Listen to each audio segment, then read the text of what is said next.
nunca imaginé que la traición más profunda no vendría de un enemigo, sino de la voz que un día me llamó papá. Me senté en la mesa de siempre, como quien se acomoda en un viejo hábito, con las manos apoyadas en la madera fría, sintiendo la solidez del roble bajo la palma. Esa mesa ha sido testigo de 40 años de mi vida con María. Las cenas de domingo, las risas por tonterías, los silencios después de las noticias malas. Y ahora, en esta casa que se me volvía ajena, me abrazaba con una memoria que dolía. Detrás de mí, en la pared, colgaba el tapete bordado que María hizo con sus propias manos. Antes era un abrazo en hilo y color.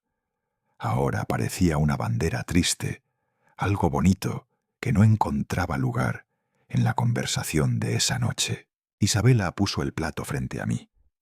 Chile en nogada, la receta de María. Ella siempre decía que había aprendido con mi mujer y que lo hacía tal como lo hacía mamá. Pero la salsa estaba demasiado dulce, la carne algo seca. Dejé el tenedor sobre el plato y miré a mi hija. Isabela comía mirando al plato, con esa mirada que ya conocía, calculadora, fría, y de vez en cuando desviaba la vista hacia Alejandro, buscando su aprobación. Él, sentado a su lado, alzó el codo sobre la mesa. Una de las cosas que a María le molestaban tanto, y sonrió con esa suficiencia que olía a colonia cara. Hubo un silencio que duró más de lo normal. El sonido de los cubiertos al chocar con la porcelana me pareció estridente, como si rompiera una tregua que ni yo sabía que existía. Isabela tragó en seco. Apoyó los cubiertos con un choque metálico y dijo, con esa voz que las palabras habían vuelto plana por la práctica: «Papá, necesitamos hablar». Supe en ese momento que no era una charla cualquiera. Sentí un nudo en la garganta, un nudo viejo que había aprendido a esconder con un chiste cuando María estaba junto a mí. Intenté sonreír. Me salió una mueca pequeña. «¿Qué pasa, mi vida?», dije. Alejandro se recargó hacia adelante, juntando las yemas de los dedos, como si les estuviese dando forma a las frases antes de soltarlas. «Pedro», empezó, y cada sílaba caía como una sentencia. «Esta casa ya le queda grande. Usted tiene 67 años, no tiene 30». Enumeró fallas. Dejó la llave de la puerta trasera abierta. Olvidó cerrar la llave del agua. Como si esas omisiones justificaran lo que se venía. Me fui defendiendo con la poca voz que me quedaba. Le dije que seguía cortando el césped, que cambiaba focos, que el médico dijo la semana pasada que mi presión estaba bien y que mi corazón, salvo por la pena de perder a María, funcionaba. Pero sus ojos no me creyeron. Alejandro habló con la tranquilidad de quien ya tenía la respuesta antes de la pregunta. «Usted es una vergüenza para la familia y una carga». Lo dijo en español, sin traducir la crueldad. «Una vergüenza para la familia y una carga». Se levantó como si con el gesto cerrara el argumento. Tomó el vaso de agua, que esta vez no fue un gesto de cortesía, sino de solemnidad. No bebió cerveza para que su seriedad no se manchara con la risa. Me miró fijamente y sentenció: «A partir de mañana, usted se va a un asilo o a la calle. Nosotros necesitamos este espacio». Me quedé mudo un segundo. Después me di a la tarea de hablar con la misma calma que me había costado mantener toda la noche.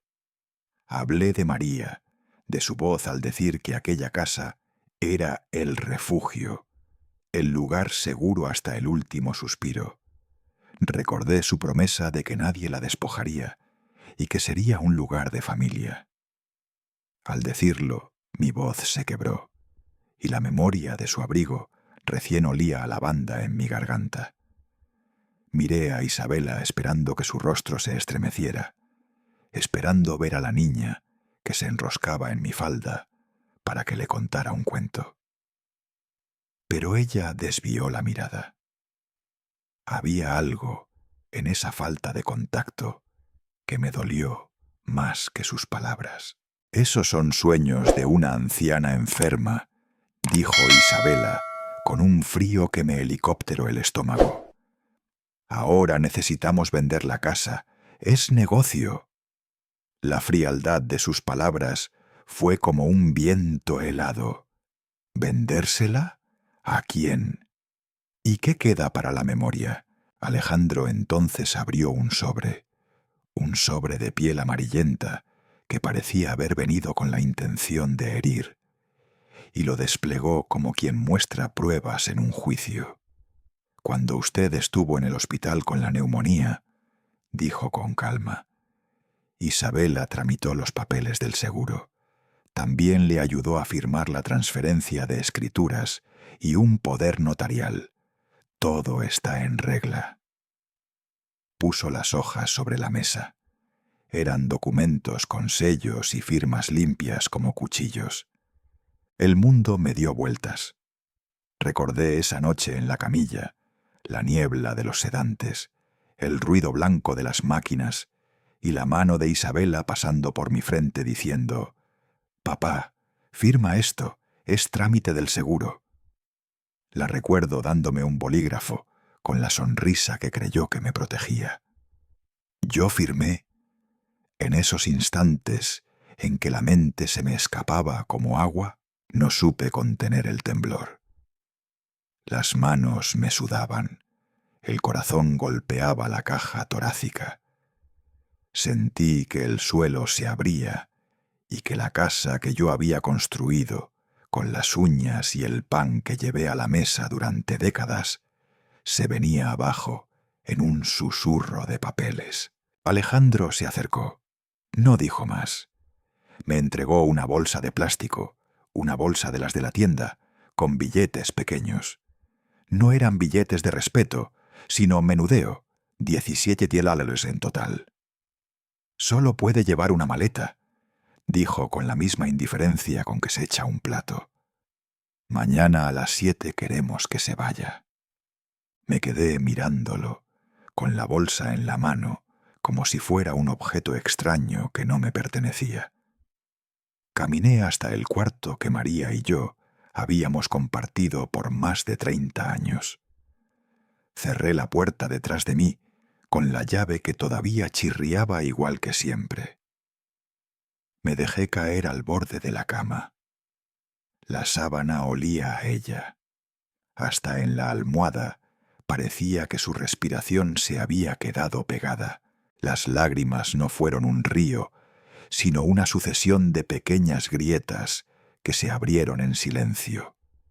No podía creer que la misma hija a quien le enseñé a amarrarse los cordones, la que vio a su madre morir, me pusiera en la calle con $17 en una bolsa.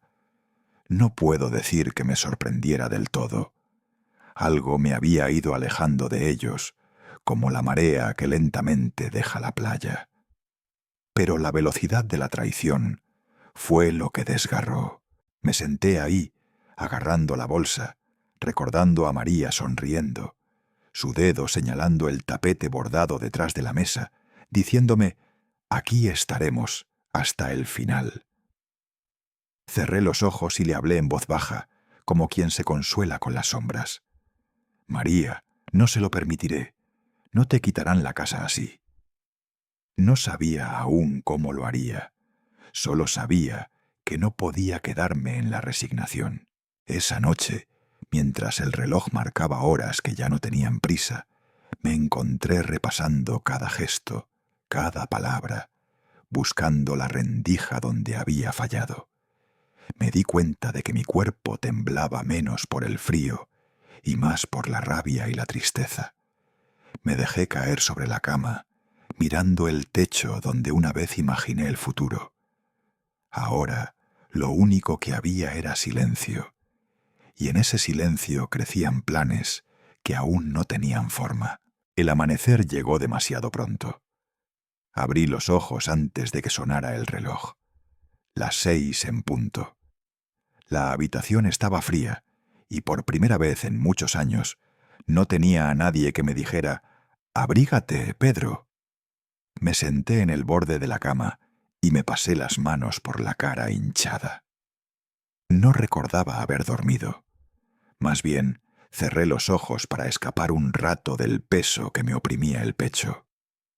Busqué la vieja maleta de cuero que había guardado en el armario. Estaba rota en las esquinas, con la asa gastada. Empecé a meter lo poco que todavía consideraba mío. Un par de camisas, un suéter grueso, un cuaderno con recetas que María escribió a mano y un reloj que ya casi no funcionaba. Me puse el abrigo más pesado que tenía. El frío de la madrugada capitalina calaba hasta los huesos. Cuando salí al pasillo, la casa estaba en silencio. El mismo silencio que quedaba después de una discusión, donde ya no hay nada que decir. En el mueble del recibidor aún estaban las fotografías familiares. Isabela con sus trenzas, el día que entró a la primaria. María, riendo frente a un pastel de aniversario. Me acerqué y tomé una foto pequeña de ella, la del vestido azul. La guardé en el bolsillo interior del abrigo. Necesitaba llevarla conmigo, aunque solo fuera un pedazo de papel. Fui hasta la sala para despedirme en silencio de cada rincón. No quería que el ruido de mis pasos despertara a nadie, pero cada tabla del piso parecía quejarse. Me detuve frente al librero donde guardábamos la Biblia familiar. Era la misma que usó María para anotar fechas y nombres en sus márgenes. Mientras la buscaba, mis dedos tropezaron con algo duro detrás de los libros. Un cajoncito de madera sellado con una capa de cera. Lo saqué con cuidado. Tenía el tamaño de una caja de puros, vieja, sin adornos.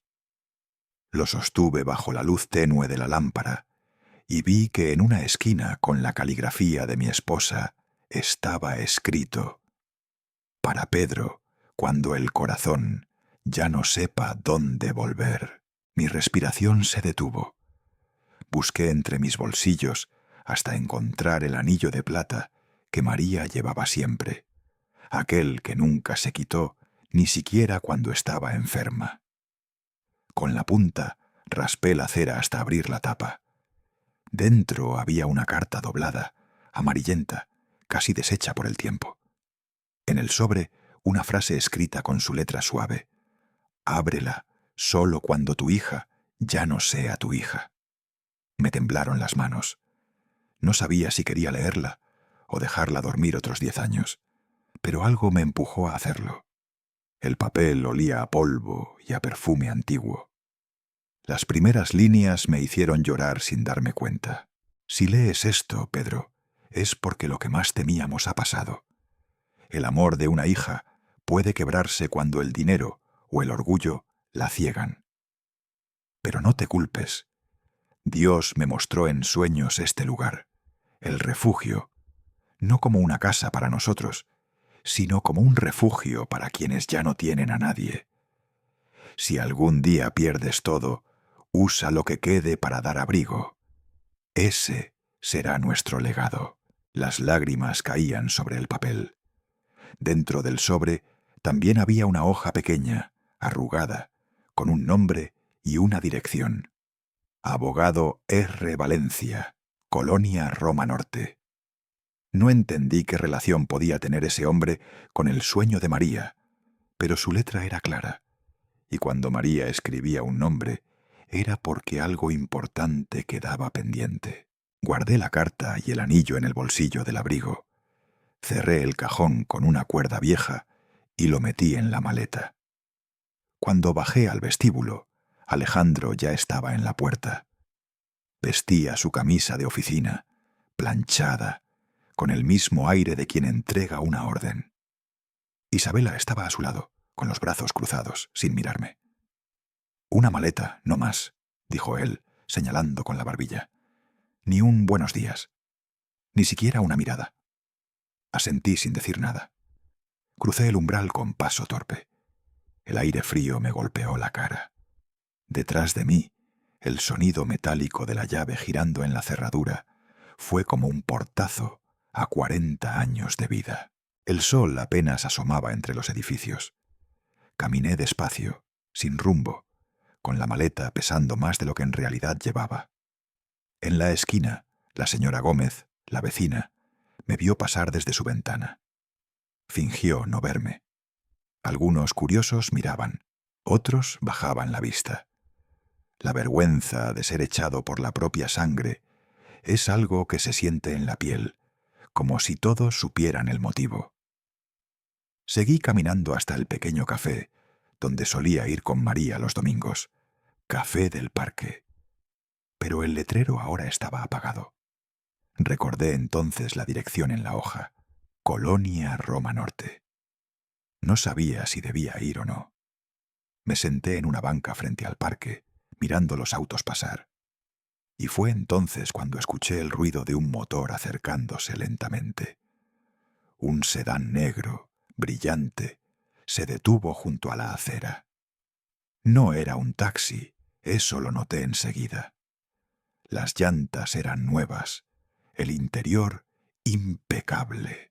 La puerta trasera se abrió y bajó un hombre de unos 50 años, alto, con el cabello entrecano y un traje oscuro perfectamente planchado. «Disculpe, ¿es usted Pedro Morales?», preguntó con voz firme. Asentí, un poco desconfiado. «¿Por qué lo pregunta?», contesté. El hombre sonrió, sin pretender familiaridad. «Mi nombre es Ricardo Valencia. Soy abogado. He estado tratando de localizarlo desde hace tiempo. Tengo noticias sobre la herencia de su tío, don Rafael Morales». Me quedé mudo. No recordaba haber tenido ningún tío llamado Rafael. «Debe haber un error», dije, encogiéndome de hombros. «Yo no tengo familia rica». «Lo sé», respondió él. «Y sin embargo, su nombre figura en un testamento que estoy obligado a ejecutar». Miré mi maleta y luego a él. «No tengo dinero para pagarle nada», le dije con sinceridad. Él negó con la cabeza. «Por favor, permítame invitarlo a un desayuno. No le costará nada. Y creo que será mejor que escuche lo que tengo que contarle con el estómago lleno». Aún sin entender, acepté. Dejó mi maleta en la cajuela con cuidado, como si fuera algo valioso, y caminamos unos metros hasta una pequeña taquería con un letrero que decía «El Corazón». Era un lugar sencillo, de azulejos rojos, con mesas metálicas y olor a tortillas recién hechas. Detrás del mostrador estaba Elena, una mujer de cabello gris que me conocía de años atrás. Cuando me vio entrar, abrió los ojos con sorpresa. «Pedro, ¿qué te pasó? Pareces haber envejecido 10 años en una noche». Sonreí débilmente. «Cosas de la vida, Elena». Nos sentamos en una mesa cerca de la ventana. Ricardo pidió 2 cafés. Elena los trajo enseguida, en tazas de barro, con ese aroma dulce del café recién colado. Mis manos temblaban, así que las envolví en el calor de la taza. «Tráiganos también 2 desayunos completos, por favor», añadió Ricardo. «Huevos rancheros, tocino y tortillas de maíz». Elena asintió, sin dejar de mirarme con preocupación. «No te preocupes, Pedro. Esta va por la casa», dijo con voz baja. Agradecí con un gesto. Ricardo me observó unos segundos. Luego abrió su maletín de cuero. El cierre sonó como un suspiro en medio del bullicio. Sacó una carpeta gruesa llena de documentos y la puso frente a mí. «Señor Morales», dijo despacio, con un tono grave, que hizo que el aire del lugar se volviera más denso. «Lo que estoy a punto de decirle será un shock. Pero necesito que me escuche con calma». Me quedé inmóvil, mirando la carpeta, sin atreverme a tocarla. Afuera, Los rayos de sol se colaban por la ventana, iluminando el vapor que salía del café. Mi corazón latía rápido, y de pronto sentí que todo lo que había perdido la noche anterior, la casa, mi hija, mi nombre, podía no ser el final, sino el comienzo de algo que todavía no entendía. Ricardo me miró directo a los ojos, y su voz bajó apenas un tono. Esta historia, don Pedro, no empieza hoy. Empezó hace más de 70 años, y su familia fue parte de ella sin saberlo. En ese instante, el ruido de la taquería desapareció.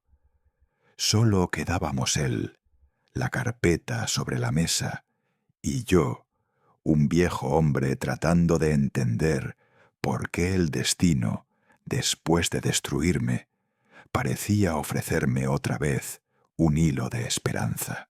Ricardo sacó una carpeta de cuero oscura de su maletín.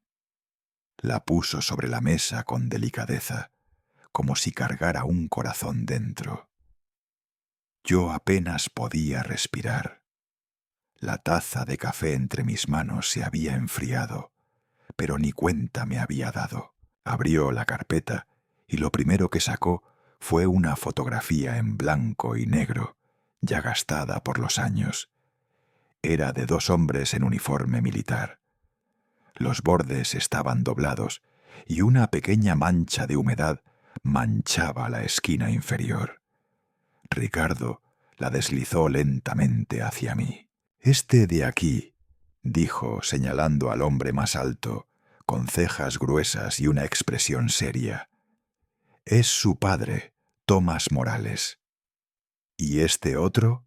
Su dedo se posó sobre el hombre de rostro más fino y ojos intensos. «Es su tío, don Rafael». Sentí un pequeño nudo en la garganta. Era la primera vez que veía una imagen del tío Rafael. Mi papá casi nunca hablaba de él. Solo una vez, en un diciembre con demasiadas cervezas, lo mencionó de pasada. Se fue por dinero y por una mujer. Nada más. Ricardo continuó con voz tranquila, como quien lee una historia ya sabida. Don Rafael se marchó de la familia en 1951. Hubo problemas, sí. Una herencia mal repartida, un amor compartido. Cosas que fracturan familias. Pero él no desapareció en el aire. Se fue al norte. Hizo fortuna en bienes raíces. Nunca se casó. Nunca tuvo hijos. Dedicó los últimos 30 años de su vida a buscar a su hermano, su sangre, su única familia, su papá. Me quedé mirando la foto. Yo no sabía si sentir orgullo o tristeza. ¿Cómo alguien con tanto dinero podía morir solo? Ricardo me miró con seriedad. Don Rafael murió hace 6 meses. Tenía 93 años y dejó una herencia considerable. ¿Cuánto considerable?, pregunté casi sin querer saber. Aproximadamente 12 millones de dólares. La taza de café tembló entre mis dedos. La dejé caer sin querer sobre el platito. Nadie en mi familia había manejado esa cantidad de dinero jamás. Nunca. Pero, ¿cómo saben que soy yo? Ricardo ya esperaba la pregunta. Sacó más documentos. Una copia del acta de nacimiento de mi padre, un registro militar con su firma, donde efectivamente el apellido Morales había sido cambiado a Moreira. Y por último, el testamento original, firmado con tinta azul temblorosa. Rafael Morales Ortega. Don Rafael contrató a investigadores privados durante años. Su padre cambió una sola letra de su apellido cuando se enlistó, probablemente por vergüenza o simplemente por empezar de nuevo. Pero gracias a eso, usted no fue encontrado antes. Todo se movía muy rápido, demasiado. ¿Y qué incluye esa herencia? Ricardo sonrió apenas, como quien ve venir la tormenta. Una hacienda antigua, equipada completamente, ubicada en Jalisco, en lo que antes era tierra de nobles españoles. varias propiedades en renta en Puerto Vallarta, una cartera de inversiones diversificada. Además, abrió otro documento, más delgado, un fideicomiso de acceso inmediato. Don Rafael dispuso que usted, Pedro Morales, reciba $5.000 al mes de forma vitalicia, ajustables por inflación. El pago puede comenzar hoy, si así lo desea. $5.000. Yo vivía con 1.200 al mes, entre la pensión y uno que otro trabajito arreglando cosas. 5.000 sonaba a ciencia ficción. ¿Y esto es seguro? Ricardo asintió. Legal, blindado, intransferible. Luego colocó con suavidad un llavero antiguo sobre la mesa. Un pequeño círculo de hierro con 3 llaves diferentes. Estas son las llaves de la hacienda Morales. Está completamente lista para mudarse. Es su residencia provisional. Puede instalarse desde ya. Yo no sabía si llorar o reír. Durante meses me sentí como un fantasma en mi propia casa. Y ahora alguien me estaba ofreciendo ¿una mansión? Y entonces pregunté lo único que me dolía más que el hambre. ¿Y mi hija? Dije con voz apenas audible. Isabela, ¿ella no recibe nada? Ricardo bajó la mirada por un segundo. Cuando volvió a hablar, lo hizo con un tono más frío, más calculado. El testamento es claro. Todo se hereda al hijo sobreviviente de Tomás Morales. No hay mención de su nieta. Quise discutir, decir que ella también era sangre, pero las palabras se atragantaron. Quizás don Rafael no supo del carácter de Isabela. Quizás sí. O quizás, simplemente, él decidió que este era un legado de reconciliación, no de expansión. En ese momento, Elena volvió con la charola para recoger los platos. Me miró con ternura. ¿Está todo bien, don Pedro? Asentí lentamente. Mejor de lo que estaba esta mañana. Ella se llevó los platos, y yo me quedé mirando ese manojo de llaves sobre la mesa. Era la primera vez en muchos años que sentí que el camino que pisaba era mío. Apenas cerró la puerta del auto, lo miré directamente. Usted sabía, ¿verdad? Le dije, sin adornos, sin rodeos. Sabía lo que me hicieron Isabela y Alejandro. Sabía que me echaron de mi casa. Ricardo no respondió de inmediato. Colocó el cinturón de seguridad. Ajustó el aire acondicionado. Solo cuando el chofer arrancó y nos alejamos del café, soltó un suspiro breve y dijo: «Sí, señor Morales, lo sabíamos». Tragué saliva. Aunque lo intuía, escucharlo dicho en voz alta fue como sentir un vidrio partiéndose dentro del pecho. «¿Desde cuándo?», pregunté. «Desde que empezamos el proceso legal de la herencia», respondió él sin evasivas. «Como es un traspaso de patrimonio considerable, tuvimos que iniciar una investigación de antecedentes completa. No solo de usted, sino también de su entorno familiar. Es protocolo». Me incliné hacia él. «¿Y encontraron qué?», dije con el estómago apretado. Ricardo abrió el maletín. Esta vez sacó otro folder, más grueso. Lo puso sobre sus piernas, pero no me lo dio de inmediato. Lo sostuvo unos segundos entre sus manos, como dudando. «Hace 18 meses», comenzó, «contactamos a su hija, la señora Isabela Morales. Fue parte del proceso para verificar los vínculos sanguíneos. Ella confirmó que era su hija biológica. Incluso nos envió fotos, copias de actas, pruebas de ADN que usted mismo había hecho años atrás, cuando tuvo dudas por el banco de sangre». «¿Ella sabía?». Mi voz se quebró. ¿Sabía todo este tiempo que existía una herencia? Ricardo asintió con firmeza. Ella lo sabía, señor Morales. Supo desde el principio que había una herencia sustancial. Y también sabía que usted era el heredero legítimo. Sentí como mis entrañas se revolvían. Casi pedí que detuvieran el auto. ¿Y qué hizo con esa información? Ricardo abrió el folder. Sacó unos papeles. Los extendió sobre la consola del auto. Le voy a mostrar algo que no debería existir. Estos son los extractos bancarios de su cuenta principal en Banorte. En los últimos 2 años, su hija y su yerno han retirado sistemáticamente dinero a través de tarjetas adicionales. También abrieron 2 líneas de crédito bajo su nombre, con su número de seguro social, y usaron su dirección original. Me entregó el primer extracto. Las cifras saltaban como cuchillos. 15 de marzo, retiro de $800.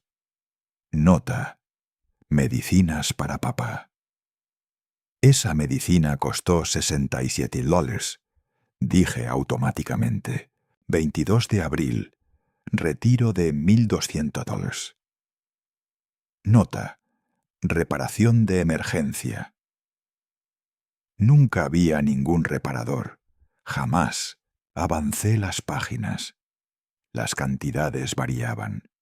300, 500, 950. Goteaban como una filtración que uno no ve hasta que ya ha destruido la casa entera. Y entre los movimientos vi uno que me dejó helado. ¿Joyería Luxor?, pregunté señalando un cargo de 3.800. Eso es, un collar de oro blanco con esmeraldas, dijo Ricardo. Alejandro lo compró el año pasado. Fue para el aniversario de bodas. Sentí la náusea trepar por la garganta. Pasé más páginas. Boletos de avión a Las Vegas, estadías en hoteles con spa, restaurantes que yo ni siquiera sabría pronunciar. ¿Todo esto con mi dinero? Todo. Sumando cargos, intereses y préstamos, el daño económico directo es de $87,000, sin contar lo que robaron vendiendo su casa. No hablé. No podía. Mis labios apenas se cerraban por dentro. Ricardo tomó algo más del maletín. Era pequeño, negro, con un solo botón rojo en el centro. Lo colocó sobre la consola entre nosotros. Esto no es un papel, es la parte más dura. ¿Qué es? Una grabación de hace 3 semanas. Uno de nuestros detectives logró interceptar una conversación entre Isabela y su esposo. Estaban en un restaurante, no sabían que alguien los escuchaba. ¿Y qué dijeron? Ricardo me miró a los ojos. No apartó la vista. Le recomiendo que lo escuche usted mismo. Apreté el botón. El aparato soltó un pequeño zumbido y luego una voz masculina. Ese viejo ya no sirve para nada. Es un estorbo con patas. Era la voz de Alejandro, seca, agria, como una piedra. Después otra voz, más baja pero helada. Una vez que desaparezca, reportamos que se perdió. Luego declaramos su muerte y heredamos todo. Así de simple. Mi mano temblaba. Apreté el botón y detuve la grabación. Me quedé mirando la calle, los coches que pasaban, la gente caminando sin saber que en un auto cualquiera. Un hombre acababa de ver cómo su mundo se deshacía. Querían que muriera en la calle, susurré, para quedarse con lo que nunca les perteneció. Nadie habló durante varios minutos. El auto siguió su marcha. El cielo de la Ciudad de México se cubría de nubes. «Señor Morales», dijo Ricardo finalmente con voz suave, «usted ahora tiene pruebas sólidas, de fraude, de robo, de intento de manipulación para declarar su muerte prematura. Puede iniciar un proceso penal. Podemos apoyarlo en todo lo legal. ¿Y si no quiero hacerlo?, pregunté con la voz rota. Ricardo me miró con compasión. Entonces nadie lo obligará. Solo usted decide si busca justicia o paz. Volví a mirar por la ventana. La ciudad quedó atrás. Los edificios se convirtieron en campos. Las montañas dibujaban líneas suaves en el horizonte. Y, sin pensarlo mucho, dije: «Siga manejando, quiero ver mi hacienda». Ricardo asintió. No dijo nada más. El resto del trayecto fue en silencio. Pero dentro de mí, algo se había roto para siempre. Y de esas ruinas, quizá algún día, algo nuevo podría levantarse. El motor del sedán rugía suavemente mientras atravesábamos las afueras de la ciudad.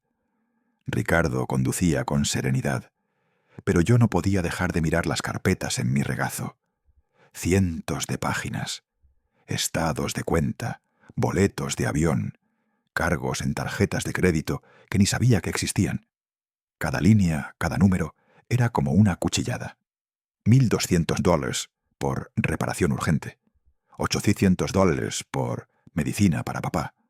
Boletos a Las Vegas, joyas, cenas lujosas en Cancún. Mi garganta estaba seca. Cada movimiento del auto sobre la carretera parecía sacudir también mi estómago. «¿Está bien, don Pedro?», preguntó Ricardo, sin apartar la vista del camino. Asentí con la cabeza, pero no respondí. ¿Cómo decirle que no recordaba la última vez que me sentí verdaderamente seguro? Ni siquiera en mi propia casa, después de casi 3 horas, la carretera se convirtió en un camino de piedra suelta. Árboles altos bordeaban los lados y el sol de la tarde dibujaba sombras largas sobre el capó. Cuando cruzamos un gran portón de hierro forjado, mi corazón dio un vuelco. Allí estaba, Hacienda El Refugio, una mansión de ladrillo rojo terroso, 3 pisos altos, balcones de hierro negro trabajados a mano, techos de tejas curvas que brillaban bajo el sol. Alrededor, campos verdes, árboles frutales y el canto de pájaros que no había oído desde mi niñez. Me bajé del coche en silencio. El aire era fresco, limpio.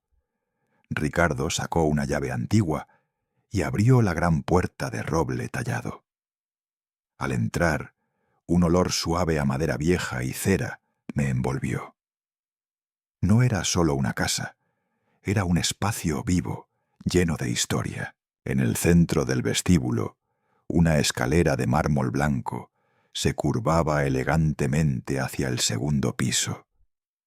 Las paredes estaban decoradas con marcos dorados y el piso relucía bajo mis zapatos gastados. Ricardo me condujo en un recorrido sin prisas. Primero el comedor, una mesa larga de madera oscura, con 12 sillas tapizadas y una vajilla portuguesa perfectamente colocada. Parecía lista para una cena de Navidad. Luego la cocina. Moderna, sí, pero con ventanas grandes que daban al jardín lleno de rosas en plena floración. El contraste entre la tecnología y lo natural me recordó a María. Ella también era así, moderna en sus ideas, pero con raíces firmes en lo sencillo. Pasamos por la biblioteca. Se me cortó la respiración. Era el cuarto más grande de todos. Estanterías de madera hasta el techo, repletas de libros encuadernados en cuero. Una escalera móvil, de esas que solo había visto en películas. El olor a papel viejo y tinta me dio paz, una que no sabía que necesitaba. Pero lo que me quebró por dentro fue la oficina de don Rafael. Era una sala más pequeña, acogedora, con alfombras gruesas y lámparas antiguas. En las paredes, fotografías, y entre ellas, fotos de mi familia. María en su juventud, Isabela con trenzas, jugando en el patio, yo en la fábrica, con el uniforme sucio y una sonrisa tonta. Sentí un nudo en el estómago. Don Rafael nos había seguido de lejos. No era un benefactor distante, era un guardián silencioso. Él sabía todo de usted, dijo Ricardo al notar mi reacción. Me entregó un expediente etiquetado Pedro Morales, historia personal. Lo abrí con manos temblorosas. Ahí estaba. Detalles sobre mi empleo, los tratamientos médicos de María, incluso las cartas que le escribía a mi hija cuando ella se fue a estudiar. Don Rafael había estado allí, en las sombras, apoyándome sin pedirme nada a cambio. Y ahora me dejaba este lugar. No solo una casa, un refugio real. Esa noche me senté solo en el balcón del dormitorio principal. Era más grande que toda mi sala anterior. La vista se extendía hasta donde los ojos alcanzaban. Campos, árboles, montañas lejanas cubiertas de neblina. Saqué la carta de María. No la que leí a medias en el funeral, sino la que estaba en el fondo de la caja de madera. Esta vez la leí entera, sin saltarme ni una palabra. Pedro, si estás leyendo esto, significa que el mundo ya no me tiene, pero aún te tiene a ti. Yo temía, amor, temía que nuestra hija se perdiera, que el brillo del dinero le quitara el alma que tú y yo criamos con tanto amor. Por eso dejé esto preparado, no para escapar, sino para que tú tengas un lugar donde construir algo nuevo. El refugio no es una casa, es un símbolo. Llénalo de propósito. Haz que tu vida siga teniendo sentido, aunque yo ya no esté. Que el amor gane, aunque la ambición haya querido destruirlo. Me cubrí el rostro con las manos. Lloré. Lloré como no lo hacía desde que enterramos a María. Cuando me calmé, salí al pasillo y encontré a Ricardo, que leía en la sala de estar. «Tengo una decisión», le dije. «¿Quiere proceder con la denuncia?», preguntó serio. «Claro que sí», respondí con firmeza. «Pero no solo eso. Voy a recuperar mi casa.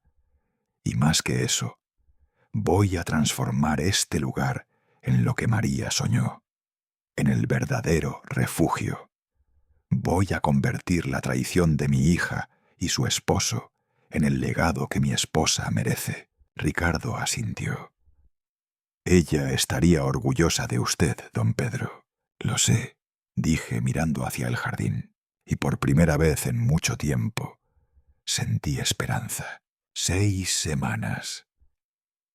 Eso es lo que ha pasado desde que crucé por última vez el portón de la vieja ciudad y dejé atrás el eco de voces que alguna vez llamé familia. Aquí, en el refugio, la vida respira distinto.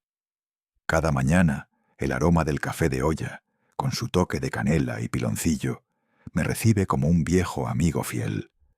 Leo en la biblioteca de don Rafael, ahora mía, mientras la luz matinal entra filtrada por las cortinas gruesas.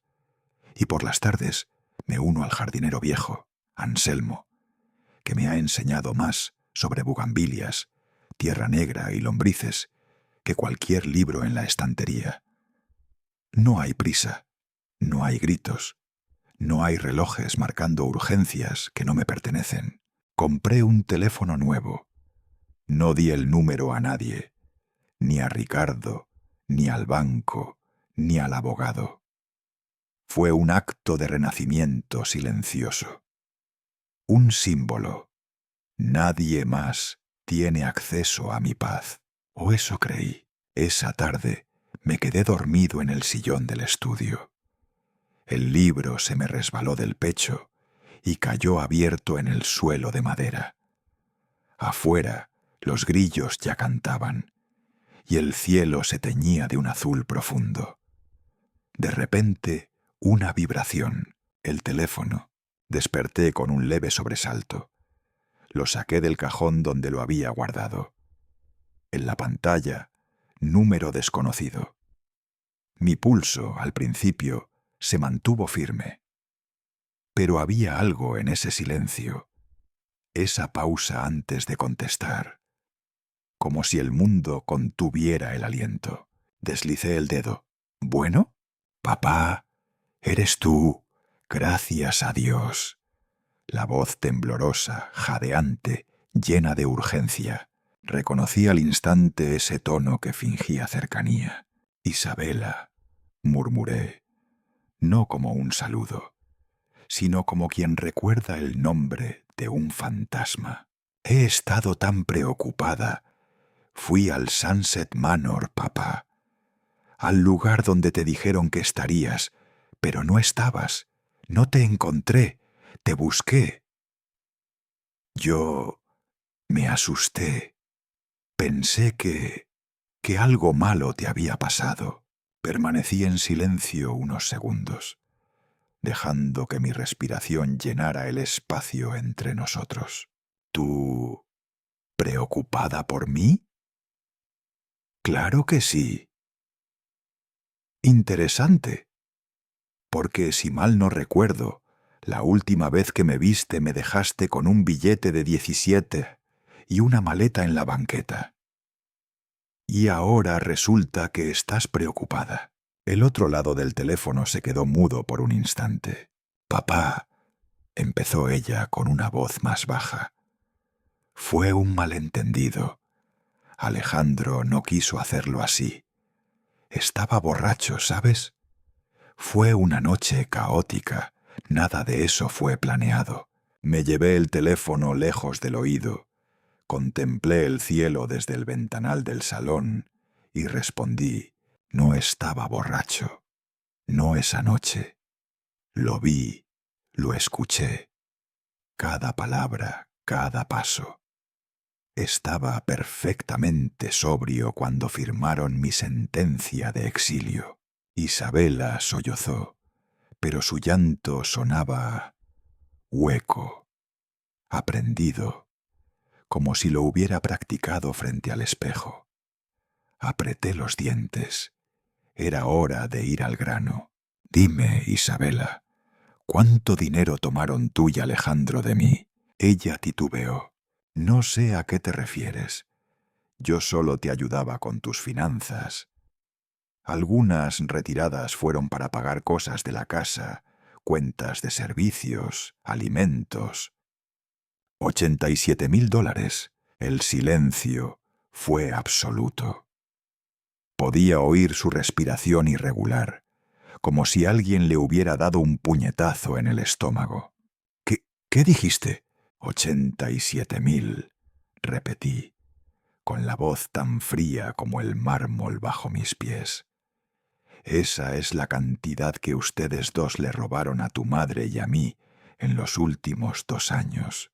Papá, no, yo... ¿Quieres que te diga cómo lo sé? Interrumpí con firmeza. Tengo los estados de cuenta. Las tarjetas estaban a mi nombre. Las joyas de lujo, la estadía en el resort de Las Vegas, los pagos a clínicas privadas que nadie visitó. ¿Y sabes qué más tengo? No respondió. Mi siguiente frase cortó el aire como un hacha. El audio, el que grabó a Alejandro diciendo que sería mejor si yo no volvía más. Ese donde tú te ríes y dices, solo falta firmar los papeles del seguro. La línea se volvió un abismo. Papá, eso fue una tontería, una broma mal hecha. Yo estaba enojada, estresada. ¿Una broma? ¿Bromear sobre la muerte de tu padre? Y entonces se quebró. Isabela empezó a llorar. Esta vez, de verdad. Lo siento, papá, por favor. Cometí un error horrible, un error muy grave, Pero estamos perdiendo la casa. Cerré los ojos. Ahí estaba, la verdadera razón de la llamada. ¿Perdiendo la casa?, repetí sin emoción. Sí, necesitamos un préstamo. Solo eso. $47,000. No más. ¿Y por qué esa cifra tan exacta? Porque el banco nos da hasta el viernes. Si no pagamos, se ejecuta la hipoteca. Papá, por favor, tú ahora eres rico. Lo de la herencia. Yo no sabía nada entonces. No tenía idea del testamento, ni de que don Rafael te había dejado esa hacienda, todo eso. Si lo hubiera sabido, te juro que nada de esto hubiera pasado. Y ahí fue cuando lo entendí todo. No era culpa de la juventud, ni del estrés, ni de una mala influencia. Era avaricia, pura y simple. Entonces, si hubieras sabido que tenía dinero, no me habrías abandonado. ¿Es eso lo que estás diciendo? No, gritó. Es que tú no entiendes. Tú siempre has sido tan terco, tan orgulloso. No aceptabas ayuda ni consejos. Y ahora, con solo una transferencia, podrías salvarnos. La furia no me invadió. Lo que sentí fue peor. Desencanto. Un hueco seco donde alguna vez hubo esperanza. Inspiré hondo y en tono pausado le dije: la niña que una vez abracé bajo la lluvia cuando tenía fiebre, la que dibujaba corazones con crayón en mis notas del almuerzo, ya no existe.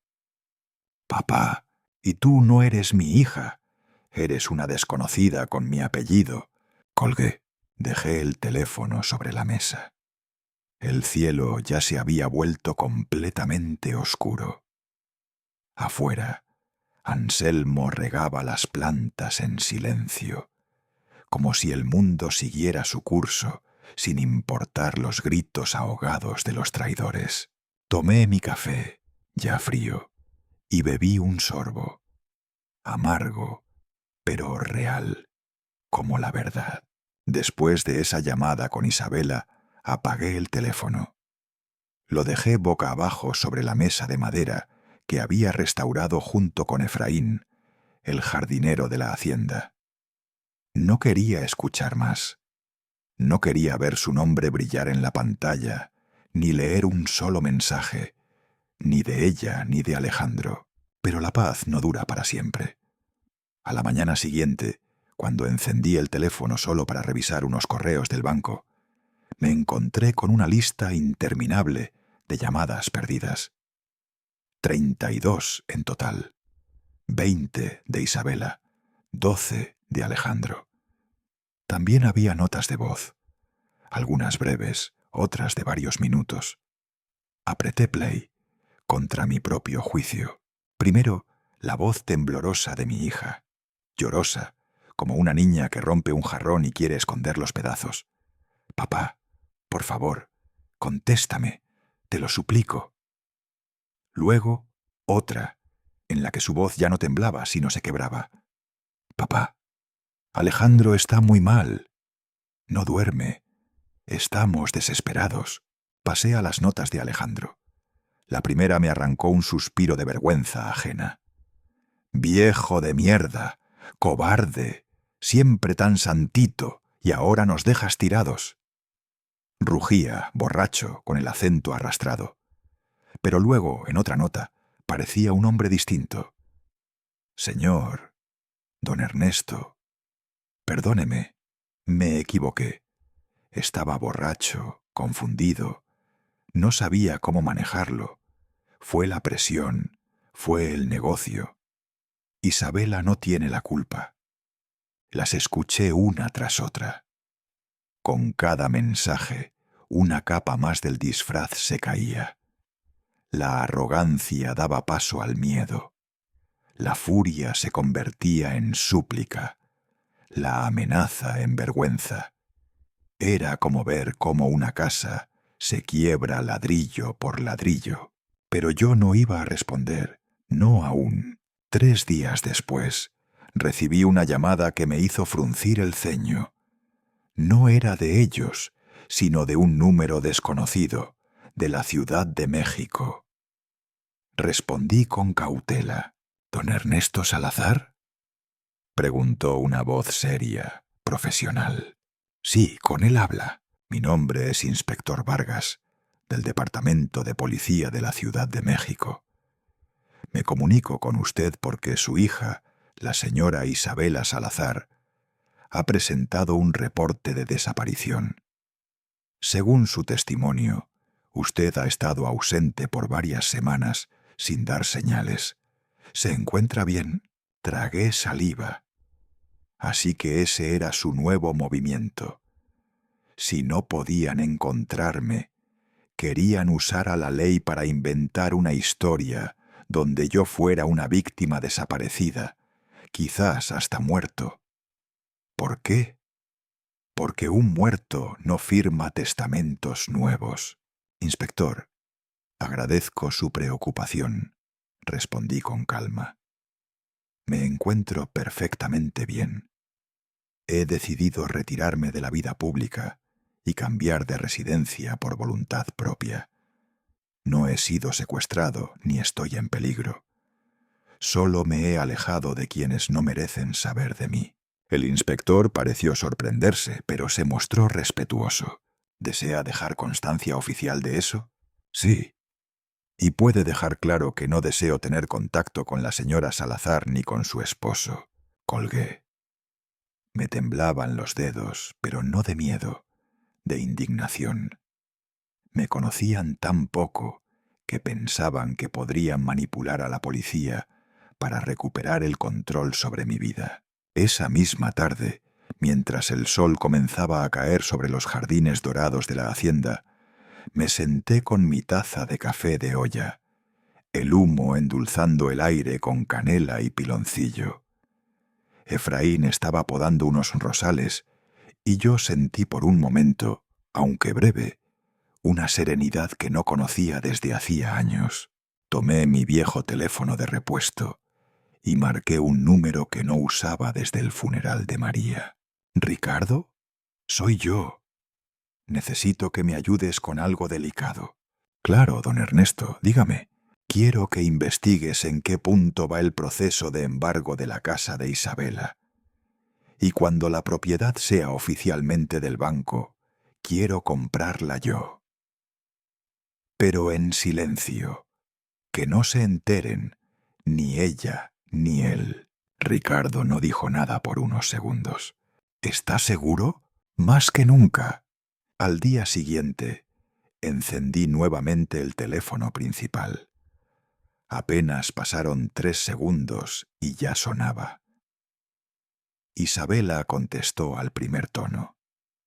Su voz era casi irreconocible, seca, ronca, hecha pedazos. «Papá, papá, escúchame bien», le dije sin permitirle comenzar con otra ronda de súplicas. Ya tomé una decisión sobre la casa. Silencio. Solo su respiración agitada al otro lado de la línea. No te voy a dar los $47,000. Pude sentir cómo se derrumbaba al otro lado. La forma en que tragó aire, contuvo las lágrimas, apretó los dientes. Pero tampoco voy a dejar que esa casa caiga en manos de extraños. No, yo voy a comprarla. Yo voy a recuperarla cuando el banco la tome. Voy a recuperarla. Para mí. «Papá, no puedes hacer eso», gritó. «Esa es nuestra casa, nuestra vida. ¿Dónde vamos a vivir? Eres rico, no la necesitas». «Tienes razón, no la necesito». Pero esa casa no era solo una propiedad, era una promesa que le hice a tu madre, y ustedes la profanaron. Le mintieron, le robaron, la usaron como escudo para justificar su codicia. Isabela sollozaba desesperada. «Pero, papá, Ustedes me dejaron con $17 en el bolsillo, esperando que encontrara mi propio refugio, ¿recuerdas? Pues ahora les toca a ustedes. Vayan, encuentren su propio refugio. Vayan y encuentren su propio refugio, como lo hicieron conmigo. Colgué, me quedé mirando el horizonte, el cielo enrojecido por el atardecer. Sentía dolor, sí. No era un triunfo dulce. Era el tipo de dolor que se siente cuando se arranca una espina infectada. La herida sangra, pero empieza a sanar. Tomé el teléfono y volví a marcar a Ricardo. «Hazlo», le dije. «Compra la casa, pero que todo quede en silencio. No quiero que se enteren hasta que ya sea demasiado tarde». Él entendió. Y yo, por primera vez en mucho tiempo, también entendí algo. No todas las venganzas vienen del odio. Algunas nacen del amor que fue traicionado y que aún así se niega a morir sin dejar una lección detrás. Han pasado ya 6 meses desde aquella última llamada. 6 meses desde que apagué el teléfono y me prometí no mirar atrás. En todo ese tiempo no volví a escuchar la voz de Isabela, ni las amenazas entrecortadas de Alejandro, ni los mensajes de voz suplicantes. Nada. Solo el viento del campo, el crujir de las ramas de mezquite y el canto puntual de los gallos al amanecer. Me adapté, lentamente, como el agua que aprende a fluir por un cauce nuevo. Aprendí a regar los naranjos en la hora exacta. Aprendí a distinguir el olor de la tierra buena. Pasaba horas en la biblioteca de la hacienda, con libros antiguos sobre agricultura, historia virreinal y técnicas de compostaje que ni siquiera sabía que existían. Había silencio, y dentro de ese silencio, por primera vez en mucho tiempo, no había dolor. Hasta que un martes por la mañana recibí la llamada de Ricardo Valencia. «Don Pedro, ya están listos todos los papeles», dijo con tono profesional pero cálido. «Si puede venir a Ciudad de México esta semana, firmamos todo». Tomé un avión 2 días después. Era la primera vez que regresaba desde aquella noche del brindis. La ciudad me recibió con su caos habitual. Claxonazos, humo, puestos callejeros llenos de vida. Pero para mí, todo eso ya era parte de un mundo ajeno. La oficina de Ricardo estaba en el piso 18 de un rascacielos moderno, con vista al Paseo de la Reforma. Nada que ver con la taquería donde Alejandro solía presumir su visión empresarial. Mientras esperaba en recepción, noté que había un cactus en la esquina, dentro de una maceta de barro. Me hizo pensar en resiliencia. «Adelante, don Pedro», dijo Ricardo abriéndome la puerta de cristal esmerilado. Sobre su escritorio ya estaban preparados los documentos. Los leí con detenimiento, línea por línea. Luego tomé la pluma y firmé. Una firma larga, pausada, como un suspiro. Ricardo me extendió un pequeño manojo de llaves nuevas. «Felicidades, la casa es suya otra vez, oficialmente». Apreté las llaves con fuerza. En ese momento sentí como si una promesa hubiera sido restaurada. Una promesa hecha muchos años atrás, a una mujer con manos cálidas y una voz que siempre encontraba la forma de calmar mis tempestades. «Ricardo», le dije, mirándolo a los ojos, «quiero convertir esa casa en un refugio para ancianos abandonados por sus familias. Quiero que se llame el Refugio de María». Él no respondió de inmediato. Solo asintió y se levantó lentamente. Será un honor ayudarlo con eso. Conozco una fundación que puede colaborar. Asentí. No dije más, no hacía falta. Antes de irme, Ricardo sacó un sobre arrugado de uno de los cajones de su escritorio. Llegó esto hace unas semanas. Lo mandaron a esta dirección. No lo abrí. Era un sobre blanco, mal cerrado, con mi nombre escrito con la letra desordenada de Isabela.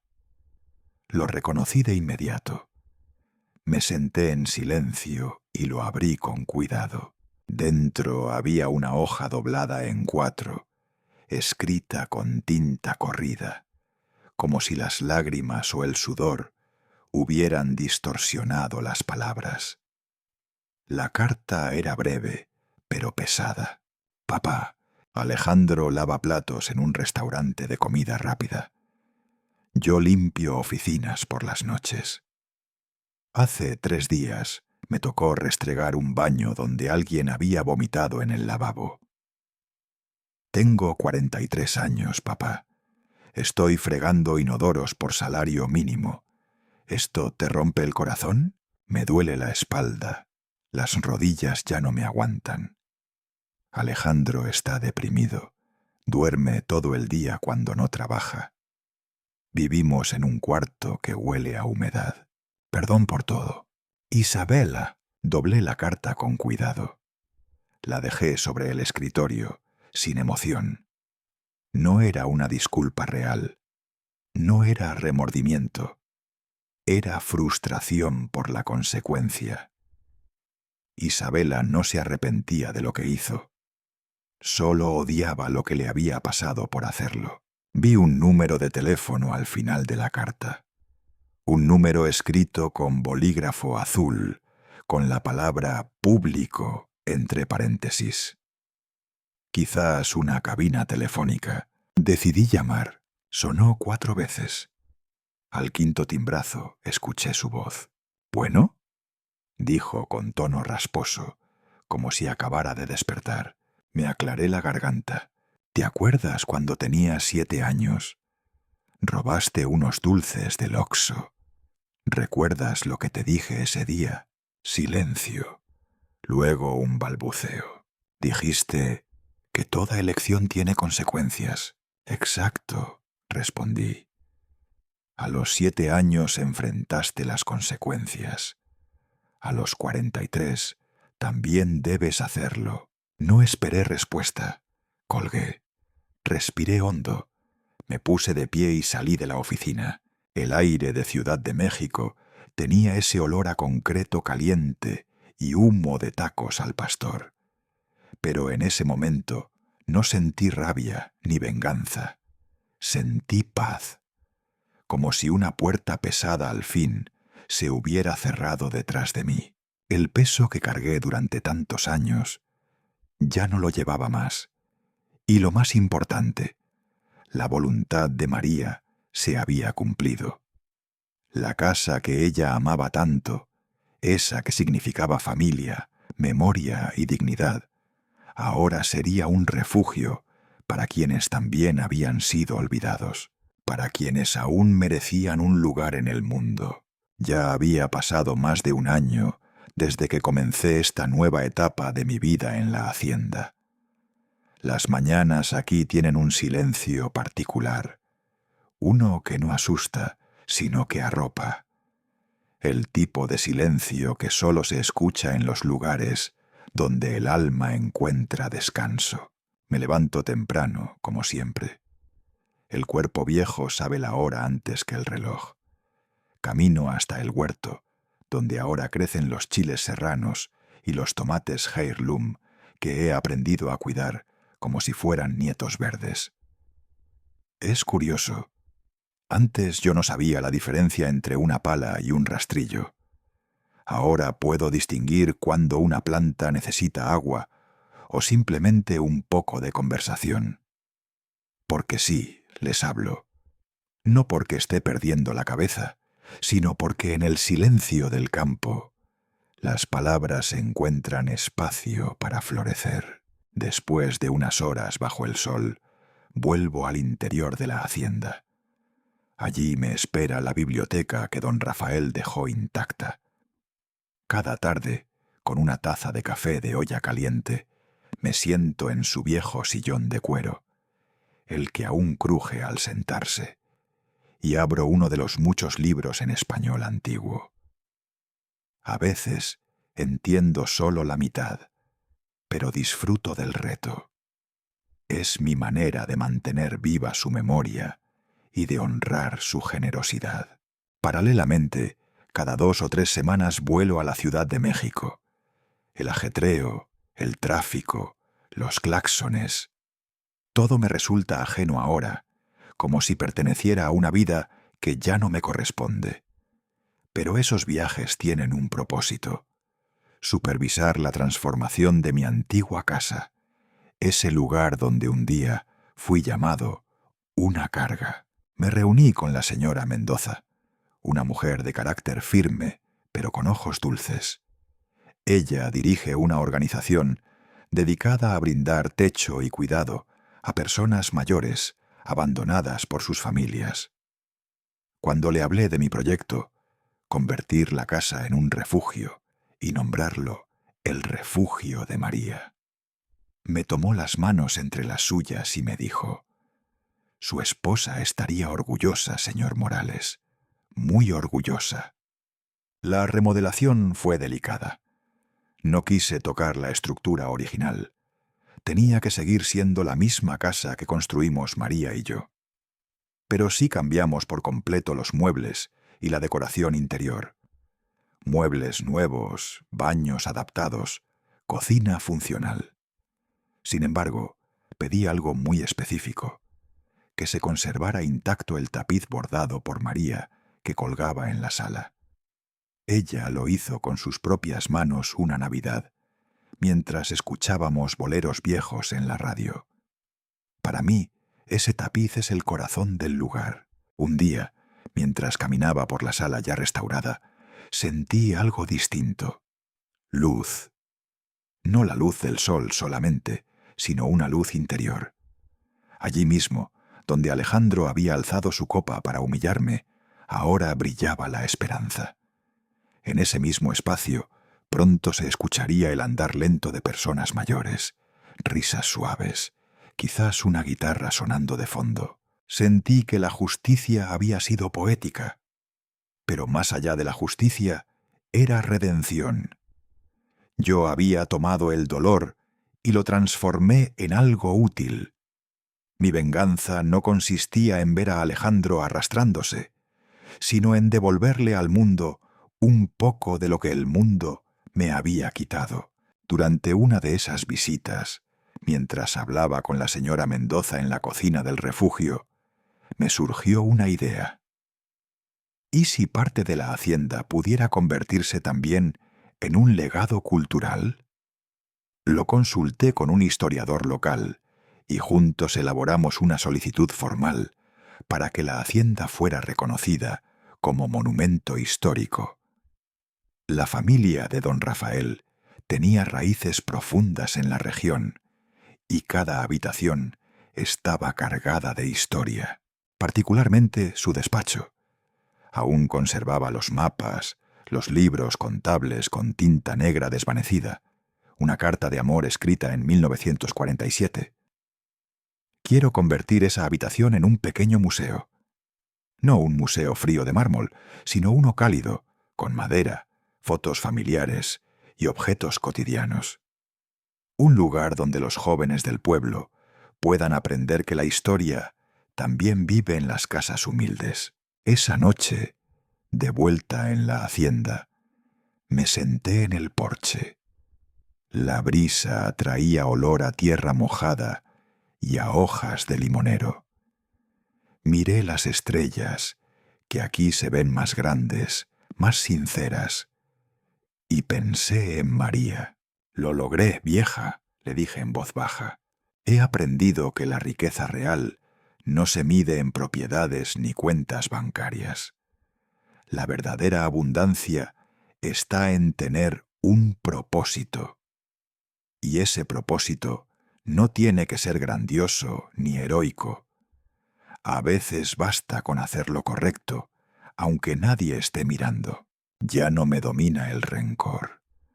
No pienso en Alejandro con odio, ni en Isabela con tristeza. Pienso en mí, en lo que soy ahora, en lo que construí con las ruinas que otros dejaron atrás, y sobre todo en lo que dejaré cuando ya no esté. Faltan solo unos días para la inauguración oficial del Refugio de María.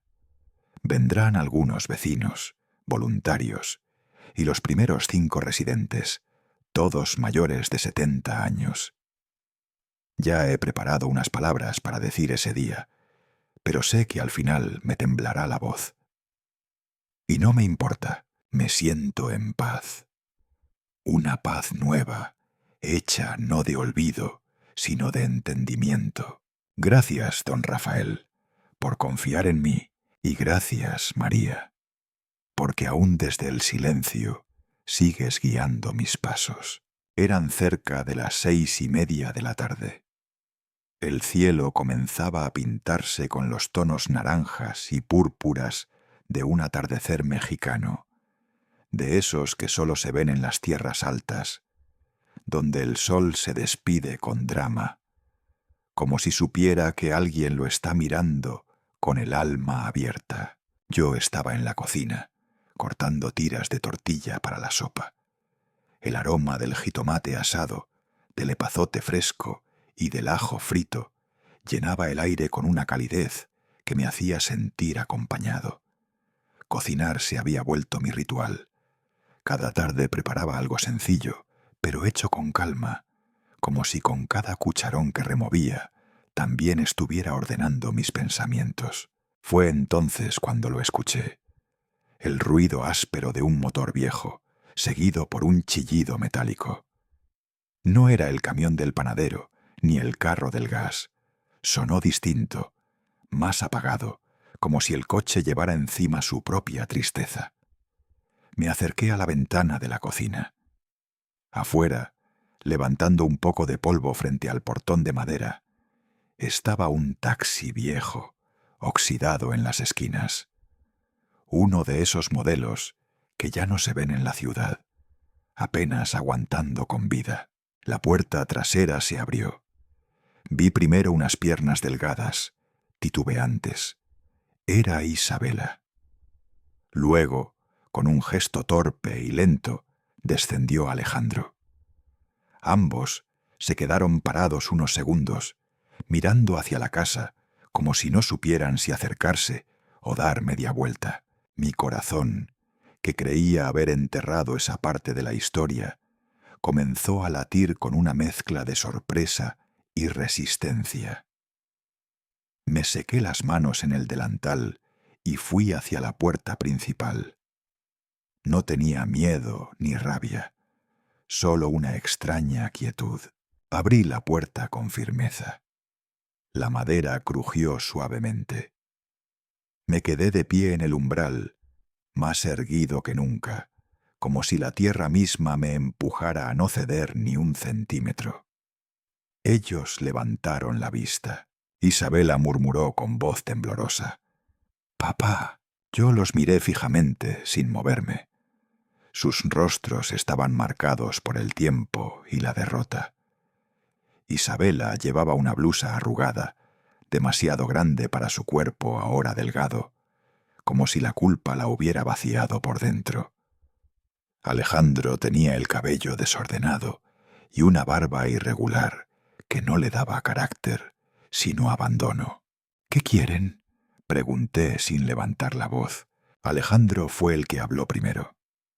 Ya no había soberbia en su tono, ni sarcasmo en su forma de mirar, solo cansancio. «Vinimos a despedirnos», dijo tragando saliva. «Nos vamos de México. La hermana de Isabela vive en Monterrey. Dice que puede ayudarnos a conseguir trabajo en un hotel. Ella en limpieza, yo en mantenimiento». Yo no dije nada, ni asentí, ni hice gesto alguno. Fue Isabela quien rompió el silencio siguiente. Sus ojos se llenaron de lágrimas, pero no se los secó. Papá, lo siento, de verdad. No sé en qué momento me perdí. Todo lo que pasó fue por mi ambición. Pensé que estaba haciendo lo mejor para todos, pero se llevó una mano al pecho. Lo que más me duele, su voz se quebró, es haber perdido a mi padre. Sentí una punzada en el estómago. No de dolor, era una especie de vacío contenido. Miré más allá de ellos, hacia el campo abierto, como si buscara una respuesta entre las nubes violetas. ¿Aprendieron algo?, pregunté finalmente. Alejandro bajó la mirada.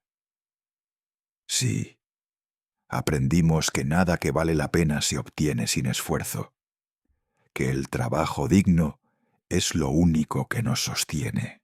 Me sorprendió la claridad en su voz. Esa fue, sin duda, la mejor frase que había salido de su boca desde que lo conocí. No repliqué. Solo sentí como una parte de la dureza que me envolvía comenzaba a resquebrajarse, lenta y sin hacer ruido. ¿Hay alguna posibilidad de perdón?, preguntó Isabela con la voz rota, como quien ofrece algo ya sin valor. La miré largo rato. Pensé en todo lo que había ocurrido: las humillaciones, el abandono, la traición, y también en María, en su fe inquebrantable en las segundas oportunidades. Pensé en los viejitos que ahora vivían en el refugio de María, en cómo cada uno de ellos había llegado con una historia rota, y sin embargo, aquí encontraban calor, comida y compañía. Suspiré. No los odio, ya no. Pero el perdón no es una llave que uno gira de un momento a otro. Es un proceso, y tal vez no llegue nunca, o tal vez sí. Eso depende de ustedes, no de mí. Isabela dio un paso hacia mí. Me abrazó con fuerza. Yo me quedé quieto. No correspondí, pero tampoco la rechacé. Su cuerpo temblaba, y entre sollozos susurró: «Te amo, papá. Siempre lo haré». Me quedé en silencio. No le respondí. Tampoco lo necesitaba. Algunas palabras quedan mejor suspendidas en el aire. Cuando se alejaron hacia el taxi, no los detuve. Tampoco miré cómo se iban. Cerré la puerta con suavidad y regresé a la cocina. La sopa de tortilla seguía hirviendo a fuego lento. La revolví sin pensar, como por inercia, pero por dentro algo se había movido. Más tarde, ya de noche, me senté en el porche con un vaso de mezcal en la mano. El viento traía olor a tierra caliente y jazmín. Me sentí viejo, pero no solo. Sobre la mesa descansaba una foto antigua de María. Sonreía con esa dulzura que no envejece. Al lado, la pequeña caja de madera donde guardo sus cartas, sus recuerdos. Y ahora, también, algo nuevo. Un papel donde escribí, con mi caligrafía temblorosa, las palabras que había escuchado de Alejandro. Nada que vale la pena se obtiene sin esfuerzo. Miré hacia las luces tenues del refugio, donde los residentes ya dormían. Don Ernesto seguramente estaba arropado con la manta que tejió su esposa. Doña Luz, seguramente, seguía cantando bajito antes de dormir, como hacía todas las noches. Levanté mi copa, no para brindar por el pasado, ni por la tristeza. La levanté por mí, por haber llegado hasta aquí, por haber sobrevivido al desamor sin convertirme en piedra, y por el refugio, el legado que deja huella sin necesidad de apellido. «Salud, María», dije en voz baja, y bebí despacio, con el corazón tranquilo.